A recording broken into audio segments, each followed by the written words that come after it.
Hello, bonjour everybody. Thank you for watching my channel. Thank you for subscribing. Today we're going to do an unboxing of this kit. It's Flames of War.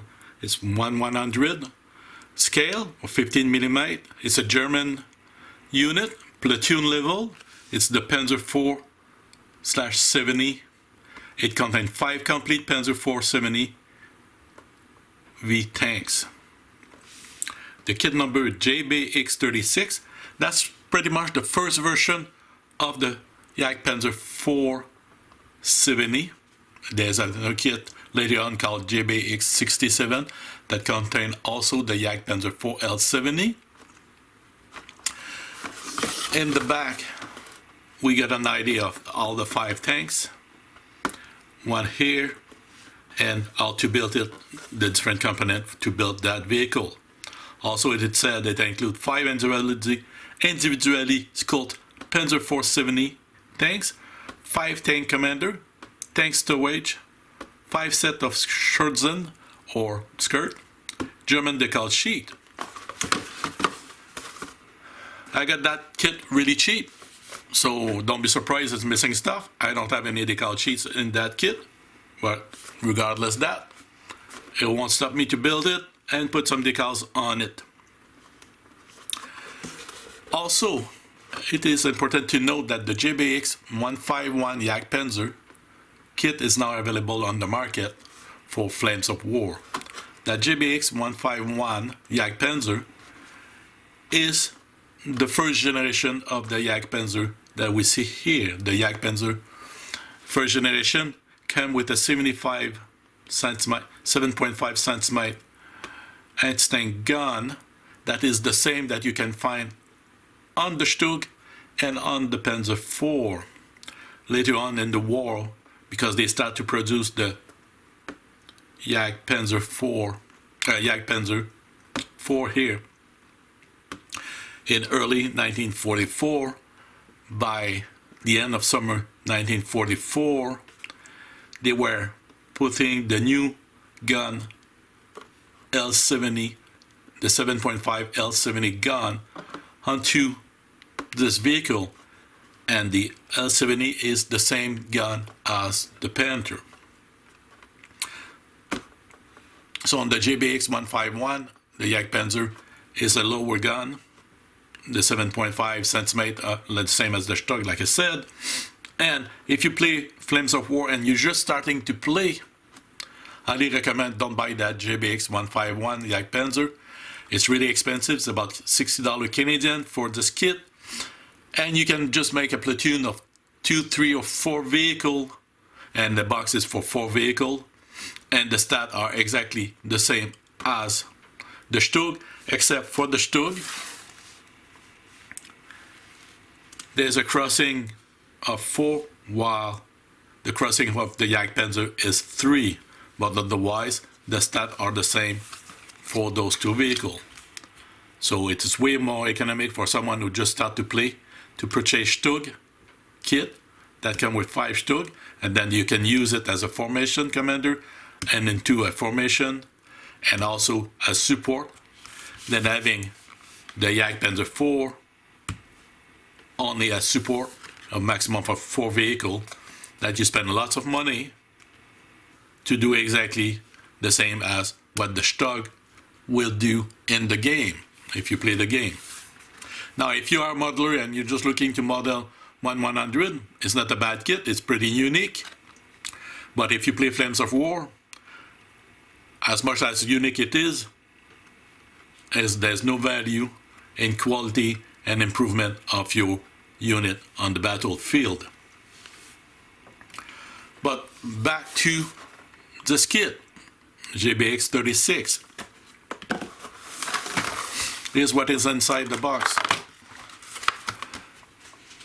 There's 5. I already have 1 built here, and after the introduction, I'll show you the step to build this vehicle.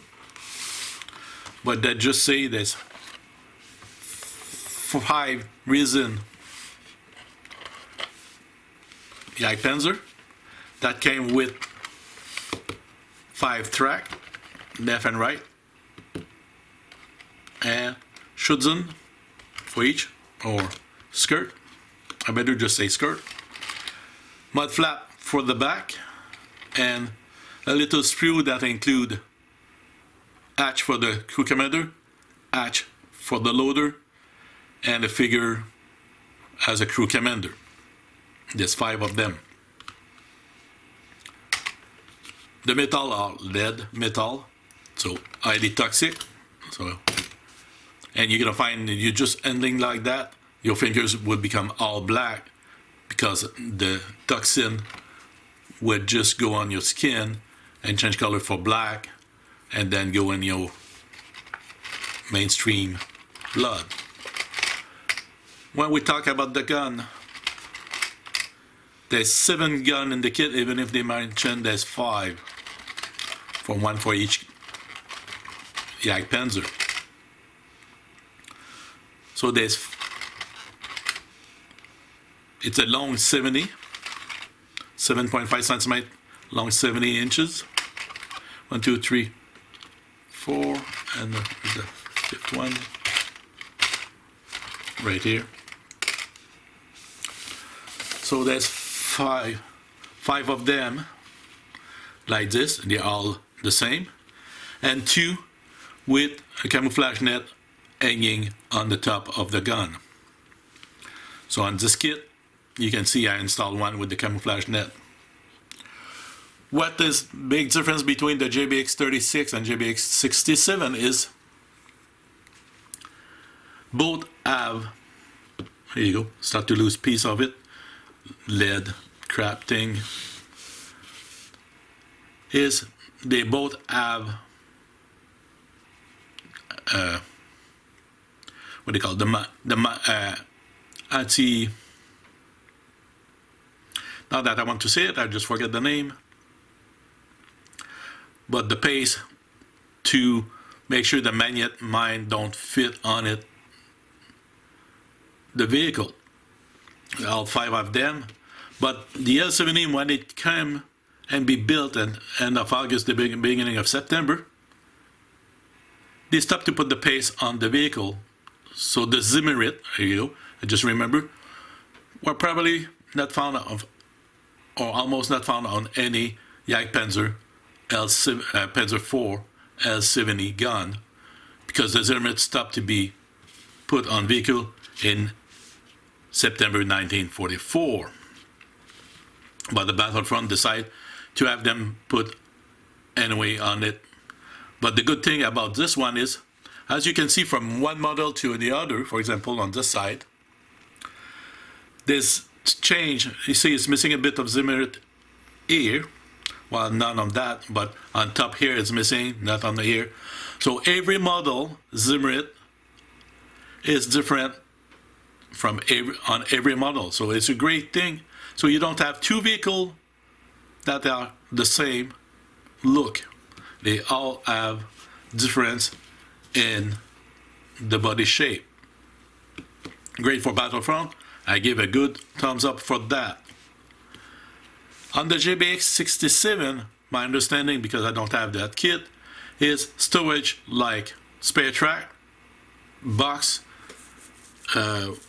jerry can, are all on the sprue that you need to glue on the vehicle. In this case, here,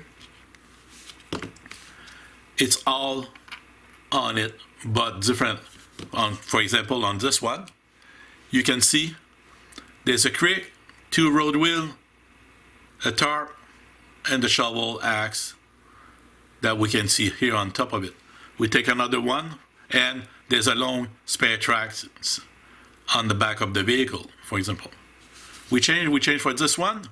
We can see there's a spare track hanging in the middle of the vehicle and on the back of the vehicle a bit between the 2 exhaust systems. There's a big ammo box or crate that troops put stuff in it, and the 2 road wheels are just hanging in the back of the vehicle. We take for that one. Then the track are rolled here. There's a jerry can, there's some spare track, there's a tarp, there's a helmet, and there's another wooden box here, 1 road wheel. So there's a helmet on that one. We go on that one, there's only the 2 road wheel, some spare track, and some kit to clean the gun. So each one have some unique feature on it. This one shows spare track here, from the back to about 3/4, some jerry can there, a tarp, and a wooden box. And you can see also here the cleaning rod for the gun. So each one have its own feature in it. So you get the standard stuff like the shovel, the wire cutter, the axe, the cleaning rod for the gun.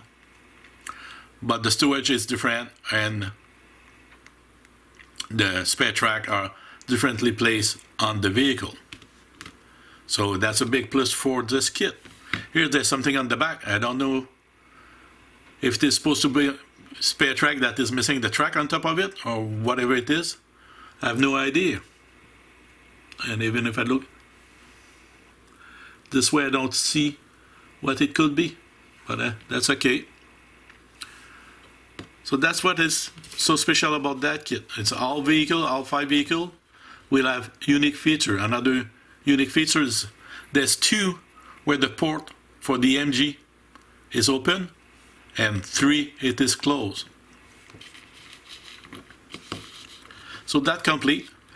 If you are a modeler and you just want to paint them and have them in your collection, they are great to have. It's a great kit for that. If you buy this kit, version 4, the new one, GBX151 Jagdpanzer, it is the same stat as a Panzer IV or a StuG, so it doesn't really worth to save your money. Later on, if Battlefront decide later on in the late war, when we arrive, Battle of the Bulge, or the Ardennes, if we want to say, and defense of Germany, they introduced in April the L70 version, and it is incorporated into the game. It would be good to have them because they have the same gun as the Panther, so the instinct is 14 compared to the 11 right now of the Jagdpanzer. So let's build one. So let's build one. You can see already my fingers are black they are, and just by cutting them and preparing them to be installed, that's lead deposit on my fingers. That's what is already toxic. And in all European countries, or in Canada, United States, it's been banned for so many years. But because it's made in Malaysia, they get away because they don't call that as a toys, but they call that as a prop for games.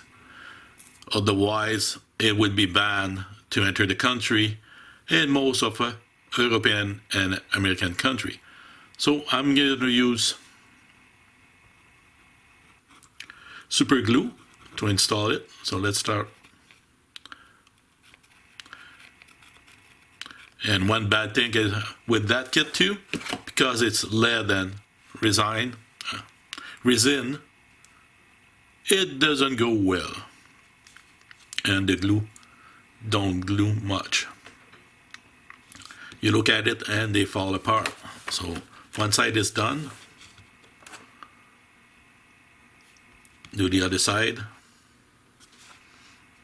One problem they had with this vehicle during the war is the fact that the gun was so heavy that all the road wheel with rubber in front were breaking, and the rubber did not stay. So what the German army decided to do for this was to have the first 2 set of road wheel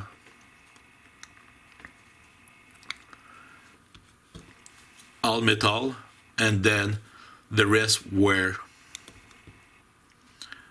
rubber, covered rubber road wheel.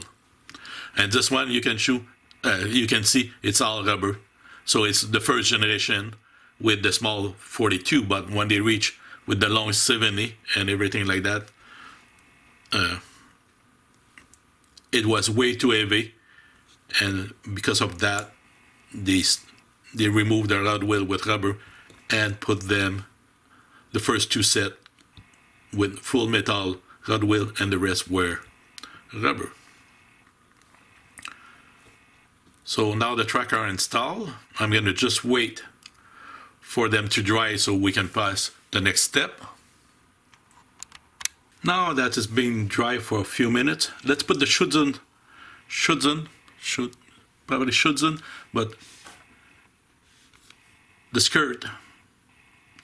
And the skirt was for the German army, is because they have those anti-tank rifle in the Russian on the Eastern Front. And what happened is, on the Eastern Front, they will fire their anti-tank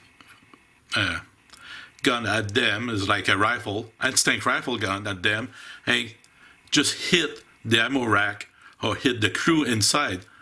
So that was a way, by using Schürzen, or the skirt, to change the velocity of the rifle anti-tank and protect the crew and the equipment inside the vehicle.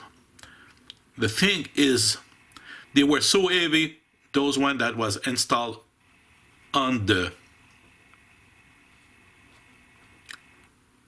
Jagdpanzer, that it is reported that after a day or two in the battlefield, they were all broken up and removed from the vehicle, or just detached from the vehicle, and the crew, because of how heavy it was, did not took the time or bother to install them. Then after that, they changed those skirt for some that were way lighter. They were mesh, and they find out that with the mesh, it was not doing that much of an effect. So most of the time in the battlefield, you do not see any of them with the skirt because of the weight and easy to break. So here what I did is I put some scratch, because it's lead, it's really easy to mold, so I put some scratch on it. I break the last two parts of that one, because there's a big hole inside the protective side, on the protective side of the Jagdpanzer. So I figure it's a good idea to remove the last two and just break the last two there, right here. Then a few scratch to show that hit a threes, or it may have hit a building or something hard and leave mark on the vehicle. On the other side, I just removed the front one like it hit something and the front has been broken. And I remove, I think, one piece in the back. I tried to make like an indent, like there's a shot that did not go through, but leave a big mark inside it here, and a couple scratch on it. I probably have one that will have one on one side, none on the other side. That'll depend. It's a choice you make. Don't forget, when you play Flames of War, the armor, mark on it, like 731. The 3 doesn't change, that Schürzen, the skirt is there or not. It's a 3. The only difference is if someone is firing a bazooka from the Allied American, or the Piat from the British and Canadian infantry troop, you add 1 to the score, so the side become a 4 if it is a bazooka or a Piat firing at it, or the Panzer IV, Panzer Schreck, etc. Those skirt has been tested by the Allied, and they found that there's absolutely no difference to stop a bazooka or a Piat or any anti-tank that meant the troops carry. So all that was pretty much only good for if this the rifle, the Russian rifle firing at them. So there you go, you got it. So if you decide not to put them and play Flames of War, you don't make a big loss, because at the time most of them, even if you look at pictures of the time, they don't have any because they are broken. So that's the back. It's missing one in the back, I think. No, let's look one at the back. So yes, I remove one, I remove the front. So I have to adjust where it goes. So it goes about right here in the middle.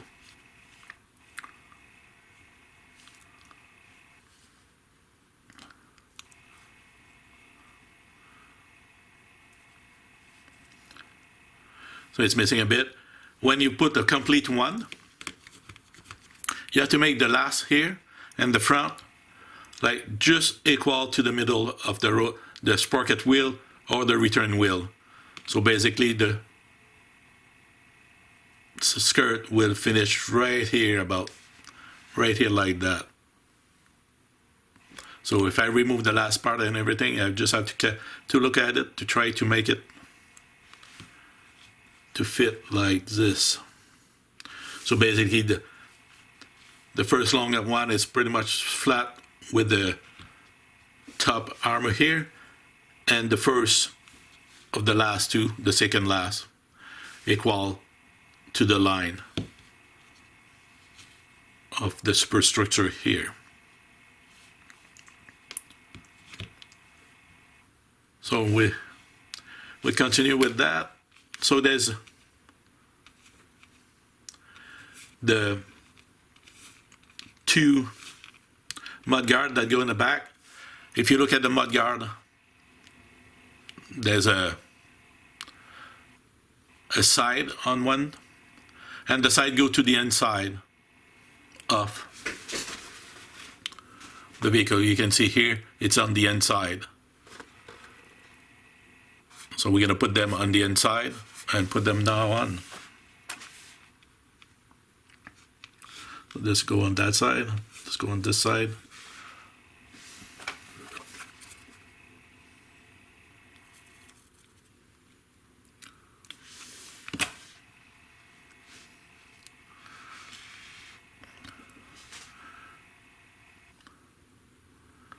So you just have to put it right on the metal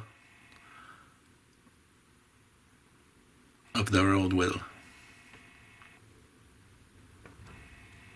Of the track, I mean. So just let it there. We'll let it dry.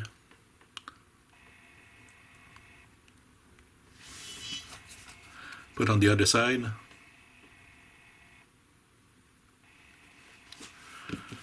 Install, and I'll let them dry like that for a few minutes.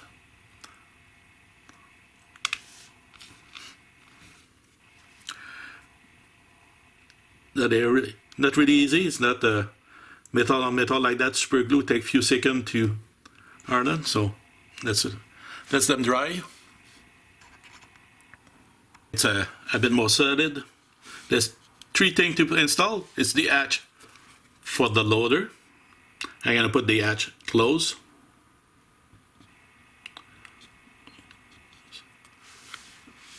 What you do is you make sure that the handle of the hatch is in front and on top so people can see. And then you can decide for this one to have it open or closed. So I'm gonna have it open because most of the time the troop kept the commander hatch open. It's a question of surviving for the vehicle and the crew, but it creates a high rate of death in the crew commander.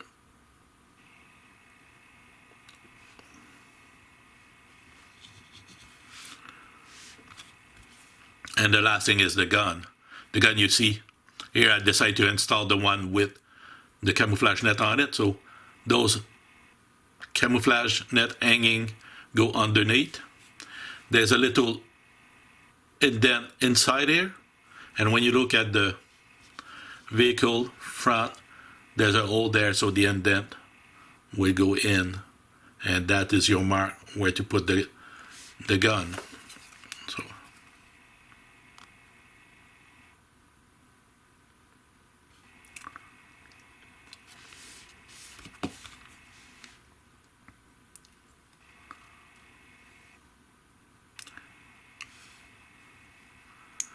I'm gonna just install it here. Wait it's dry, and then I'll show you the vehicle complete. Here it is one of the Jagdpanzer IV L70, so it's a 7.5 centimeter gun long cannon complete. So the skirt have been broken on both sides here, and some scratch has been done on it, and on the other side you get the same way, but there's only missing the last two pieces. And the reason I choose to make it this way is because you can see that the side of this vehicle has been damaged, like received a round on the side and broke the side of the vehicle. So I removed the two piece of skirt in the back to reflect that. Now, like I said, version 4 doesn't have this kind of vehicle. I bought it because it was a end of it, and it was on super special. I paid like 36 US for it. So when you compare that to the Jagdpanzer, for 4 vehicles you pay over 60 Canadian. This one cost me a bit, around 45 Canadian to buy.